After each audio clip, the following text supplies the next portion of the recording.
No cost EMI को लेके RBI को नोटिस जारी करना पड़ा कि एक तरह का धोखा है जो मोस्टली कंपनियां करती हैं और बैंक चाहते हैं कि आप मिस करो ईएमआई ताकि इनके बाकी के ऑप्शन भी खुल जाएं। जितना पुश बैंक आपको एक क्रेडिट कार्ड के लिए करता है उतना किसी भी चीज के लिए नहीं करता। आज की डेट में जहां हवा लोग गुब्बारे में बांध के बेच दे रहे हैं वहां पे बैंक सारी चीजें फ्री में क्यों दे रहा है? आपकी बाइंग कैपेसिटी को बढ़ा के आपकी आदत खराब की जाती है ताकि वो सामान भी आप खरीद पाओ जो आपको नहीं खरीदना चाहिए। लेकिन ये ईएमआई के ऑप्शन की वजह से जिसकी सैलरी 30 से 35 हजार है वो भी आईफोन खरीद रहा है और ये आपको एक डेट ट्रैप की तरफ फंसाता है। जानबूझ के इसका नाम नो कॉस्ट ईएमआई रखा गया है। आप ट्राई करके देख लेना, ये कभी भी इसको नो इंटरेस्ट या फिर इंटरेस्ट फ्री ईएमआई नहीं बोलते हैं।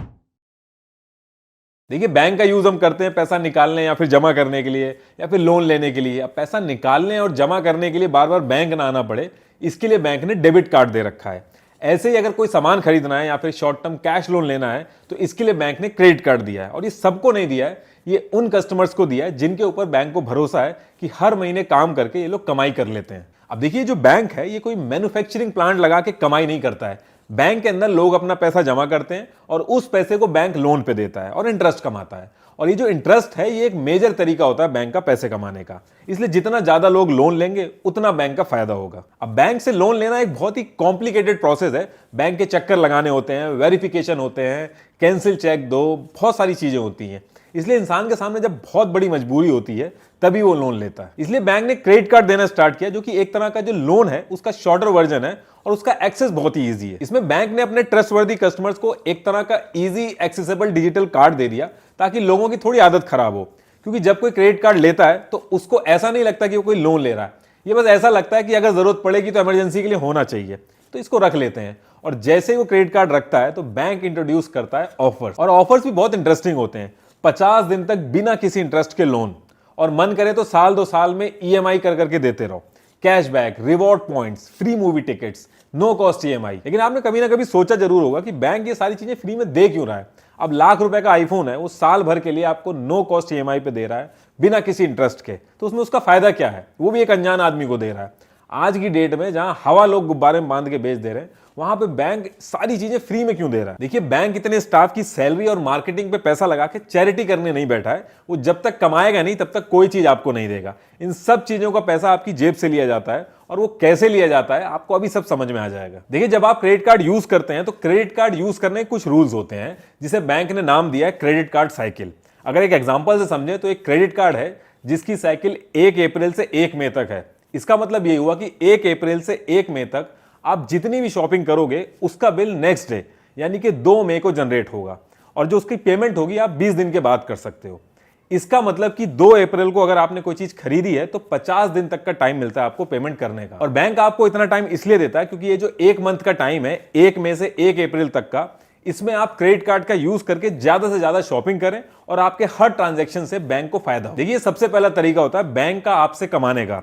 देखिए, पूरा गेम समझने के लिए आपको एक चीज समझनी होगी, वो है नेटवर्क कंपनी। नेटवर्क कंपनी यानी कि visa, master card, American express, ये सारी नेटवर्क कंपनी होती हैं। और इंडिया की नेटवर्क कंपनी का नाम है रुपे। देखिए, आज से काफी टाइम पहले जब एटीएम नया नया आया था तो जिस बैंक का डेबिट कार्ड होता था आप उस बैंक के एटीएम पे जाके पैसा निकाल सकते थे। अगर आईसीआईसी बैंक का डेबिट कार्ड है तो आप आईसीआईसी बैंक के एटीएम पे जाके ही पैसा निकाल सकते हैं। जबकि एटीएम मशीन और डेबिट कार्ड की जो टेक्नोलॉजी है वो हर बैंक की सेम थी। अगर बैंक चाहते तो एक दूसरे के एटीएम को यूज करने दे सकते थे, लेकिन उसके बाद भी यूज नहीं करने देते थे। और वो इसलिए नहीं करने देते थे क्योंकि उसके लिए कस्टमर की डिटेल्स बैंक को आपस में शेयर करनी पड़ती, और अगर ऐसा होता तो उनके कस्टमर की डिटेल्स उनके कॉम्पिटिटर के पास चली जाती। अब आईसीआईसी बैंक के जो प्रीमियम कस्टमर हैं उनकी डिटेल्स अगर एचडीएफसी के पास चली जाए तो एक तरह का डर है कि कहीं एचडीएफसी उनके प्रीमियम कस्टमर्स को रीच करके कोई अच्छा ऑफर ना दे दे और उनको अपना कस्टमर ना बना ले। पता चले एक एटीएम मशीन को यूज करवाने के चक्कर में दोनों बैंक एक दूसरे के कस्टमर्स को रीच कर रहे हैं। और आप देखोगे कोई भी बिजनेस हो, कोई भी अपने कॉम्पिटिटर को अपने कस्टमर का डेटा नहीं शेयर करेगा। तो जो उनका डर था वो काफी जेन्युइन था। अब यहां पे नेटवर्क कंपनी पिक्चर में आती हैं, जैसे कि visa, master card, American express, RuPay. इन्होंने कहा कि ऐसे तो हर बैंक का नुकसान है, पूरे इंडिया में मशीन्स बहुत लगानी पड़ेंगी, बहुत सारा पैसा लगाना पड़ेगा और इंफ्रास्ट्रक्चर भी बहुत बड़ा लगाना पड़ेगा। तो आप एक काम ये करो कि कस्टमर की डिटेल्स आप आपस में मत शेयर करो, ये डिटेल्स आप हमें दे दो। जब कोई एटीएम लेके आएगा हम उसकी डिटेल्स खुद वेरीफाई करेंगे और जैसे डिटेल्स वेरीफाई होंगी आप एक दूसरे को अपने एटीएम में जो ट्रांजैक्शंस हैं वो परफॉर्म करने देना। और रही बात कस्टमर की जो डिटेल्स हैं वो हम किसी से भी शेयर नहीं करेंगे, हम अपने पास एकदम सिक्योर रखेंगे।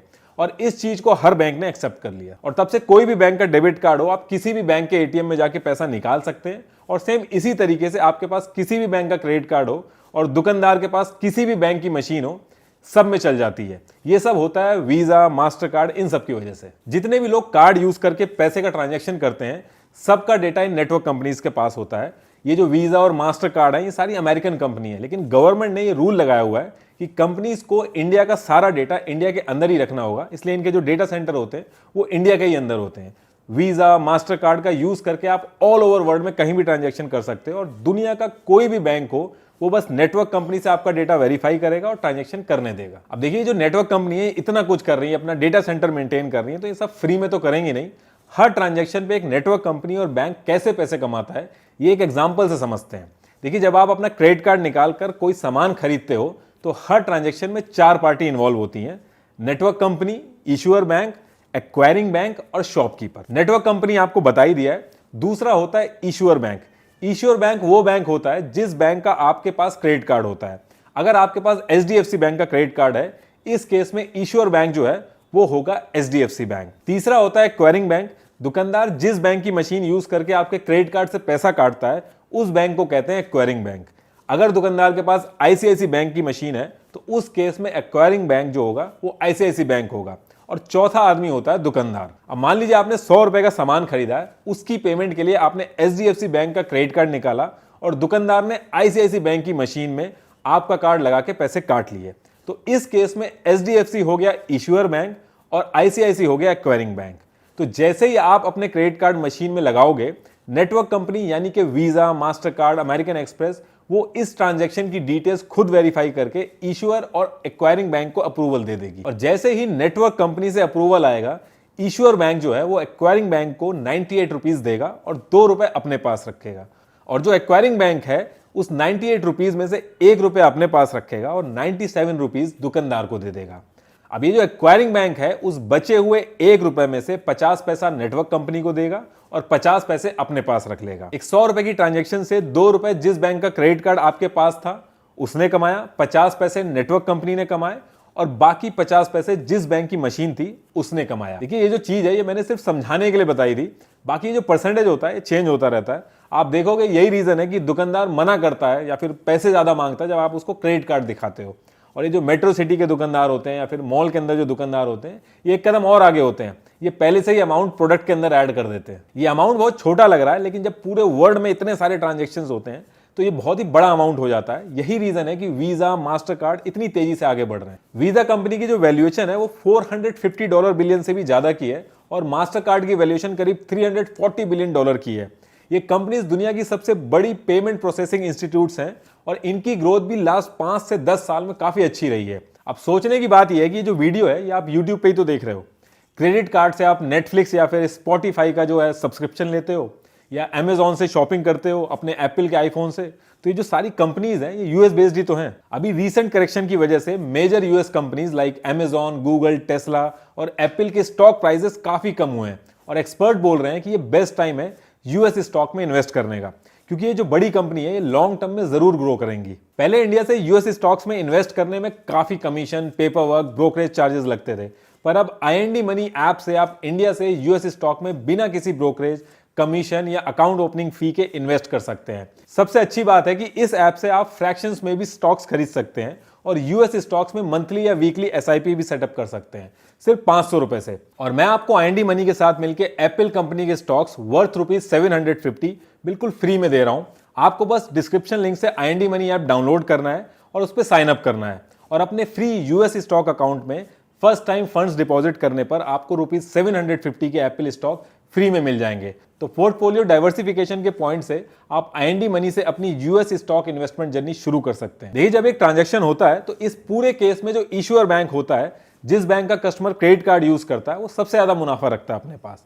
ये तो एक तरीका हो गया। इसके साथ साथ इशूअर बैंक जो है वो और भी कई तरीके से पैसे कमाता है। Transaction charges, late payment charges, EMI interest charges, cash withdrawal fees over limit fee, annual fee, इसके अलावा भी कई कंपनी से टाई अप करके, पॉइंट रिडीम करके, ऐसे कई तरीके हैं जिससे इश्यूअर बैंक काफी पैसे कमाता है। यही रीजन है कि हर बैंक चाहता है कि वो हर केस में इश्यूअर बैंक बने। इसलिए आपको बैंक कैसे भी करके अपने बैंक का क्रेडिट कार्ड देना चाहता है। और इश्यूअर बैंक बनने के लिए बैंक मॉल से लेके आपके फोन, एसएमएस तक हर जगह अपने स्टाफ को आपके पीछे लगा देता है कि कैसे भी करके आप उसका क्रेडिट कार्ड ले लो।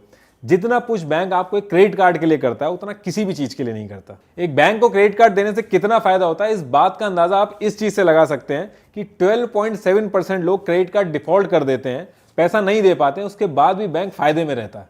इसके बाद भी ये लोग यही नहीं रुकते हैं, कई तरीके की ट्रिक्स खेलते हैं आपके साथ। ये जो नो कॉस्ट ईएमआई आपको बोलते हैं, इसमें भी आपका नुकसान होता है।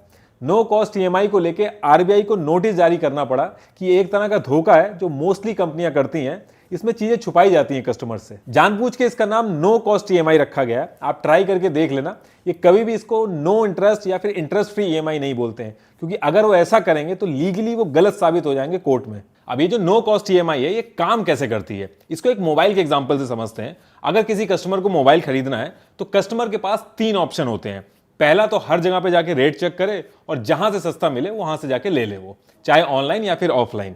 लेकिन बैंक ऐसा नहीं चाहता है। बैंक चाहता है कि आप क्रेडिट कार्ड यूज करो और ईएमआई पे लो। सबसे पहला बेनिफिट तो ये होता है कि प्रोडक्ट ज्यादा बिकता है। अब पहले जहां मोबाइल कंपनी 1000 मोबाइल बेच के 10,000 कमा रही थी, अब हो सकता है वो 3000 मोबाइल बेच के 30,000 कमाने लगे, क्योंकि ईएमआई के ऑप्शन से लोगों की परचेजिंग पावर बढ़ जाती है और लोग ज्यादा खरीदते हैं। और जब मोबाइल कंपनी ज्यादा कमाएंगी तो बैंक के साथ वो प्रॉफिट भी ज्यादा शेयर करेंगी। दूसरी चीज, जैसे ही आप ईएमआई से कुछ लेते हैं तो ये एक लोन की तरह एक्ट करता है और आपको एक लोन प्रोसेसिंग फीस देनी होती है। वो आपको बताया नहीं जाता, वो बाद में जब आप स्टेटमेंट देखते हैं तो उसमें लिखा हुआ आता है। ये आपके मोबाइल की कीमत को बढ़ा देता है। और तीसरी चीज, जो इंटरेस्ट का अमाउंट होता है वो पैसा टोटल प्राइस में ही ऑलरेडी ऐड कर दिया जाता है। और जैसे ही आप ईएमआई का ऑप्शन ऑप्ट करते हो, जितने भी आपके ऑफर होते हैं वो सब कैंसिल कर दिए जाते हैं और इस तरीके से भी मोबाइल का प्राइस एक तरह से बढ़ जाता है। और एक चीज नो कॉस्ट ईएमआई के ऑप्शन में और होती है, पहले ये इंटरेस्ट अमाउंट आपसे लेते हैं और जब आपकी ईएमआई पूरी होती है तो कैशबैक या बोनस बोल के आपको वापस करते हैं। अगर किसी को आपसे इंटरेस्ट नहीं लेना ईएमआई पे तो पहले लेकर आपको वापस क्यों करेगा, वो डे 1 से नहीं लेगा। वो इसलिए क्योंकि जो इंटरेस्ट अमाउंट होता है उस पर जीएसटी लगता है और ये जो जीएसटी का अमाउंट होता है ये भी कस्टमर को देना होता है। वो भी आप अपना स्टेटमेंट खोल के देखोगे तो उसमें लिखा हुआ मिलेगा, लेकिन ये चीज भी आपको बताई नहीं जाती है और इससे भी मोबाइल का प्राइस बढ़ जाता है। कुछ क्रेडिट कार्ड कंपनी ऑफर देती हैं और कहती हैं शुरू के 6 मंथ पे इंटरेस्ट नहीं लगेगा, उसके बाद की जो बची हुई 6 ईएमआई है उन पे इंटरेस्ट लगेगा।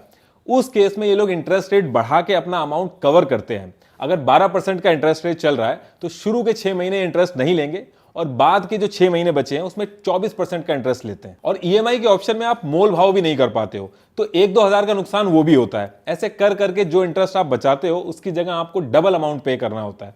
और ये उस केस की बात है जहां पे ये कह रहे हैं कि नो कॉस्ट ईएमआई, और जहां पे इन्होंने ये बोला कि इंटरेस्ट लेंगे वहां पे और ज्यादा महंगा हो जाता है। नो कॉस्ट ईएमआई ये पुराने या आउटडेटेड प्रोडक्ट पे रखते हैं जो नहीं बिकते हैं। नो कॉस्ट ईएमआई का सिंपल सा फंडा है, सेल मोर, सेल फास्ट और सेल आउटडेटेड। तो देखिए, अब आप कहोगे कि क्रेडिट कार्ड किसी को यूज भी करना चाहिए कि नहीं। देखिए, क्रेडिट कार्ड से एक इंसान को यह लगता है कि उसके पास पैसे हैं, जबकि उसके पास पैसे नहीं है।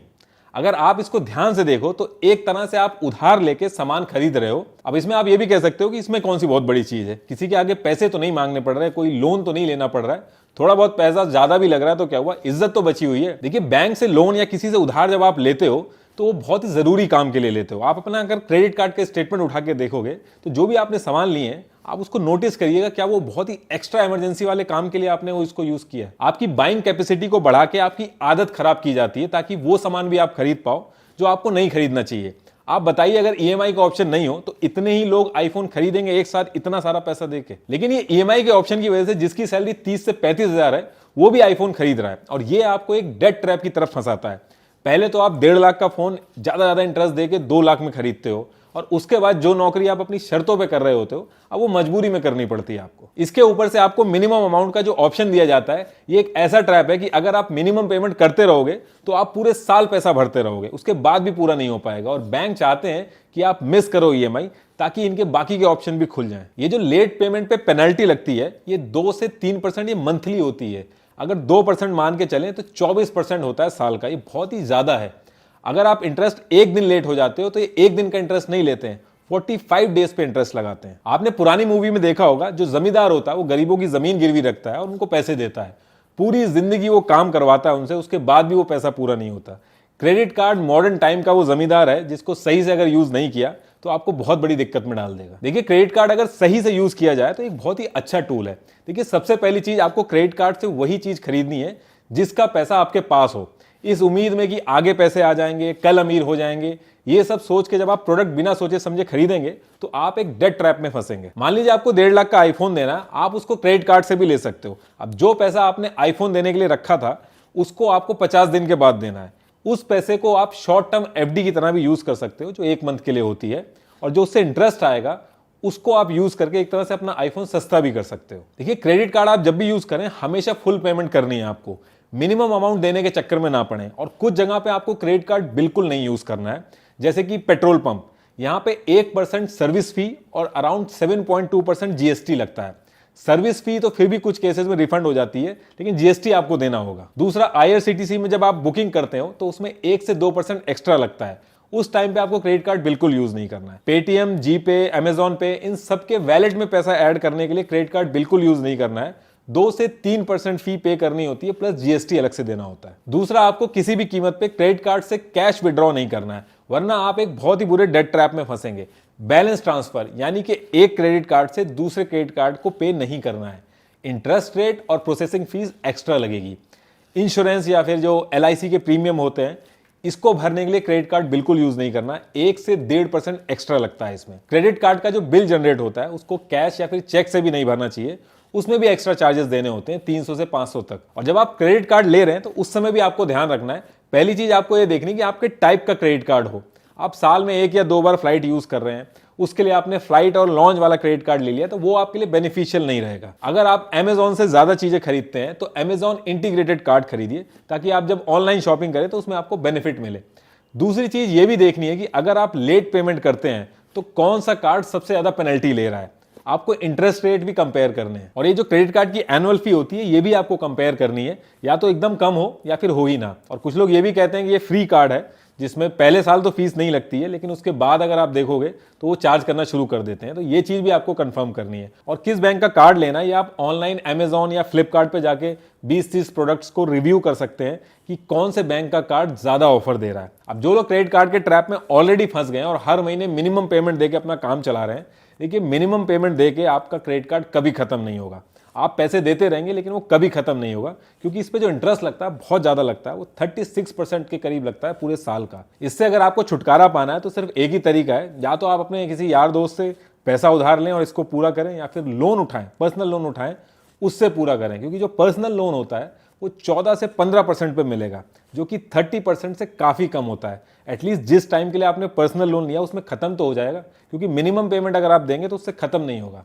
आपके पास कोई भी लोन हो, चाहे कार लोन हो, होम लोन हो, पर्सनल लोन हो, ये चीज याद रखिएगा कि क्रेडिट कार्ड जो है वो आपको सबसे पहले खत्म करना है, क्योंकि उस पे जो इंटरेस्ट लगता है वो बहुत ज्यादा लगता है। और before ending the video, description link से IND मनी ऐप पर साइन अप करके अपने free US Apple stocks claim करना मत भूलिएगा।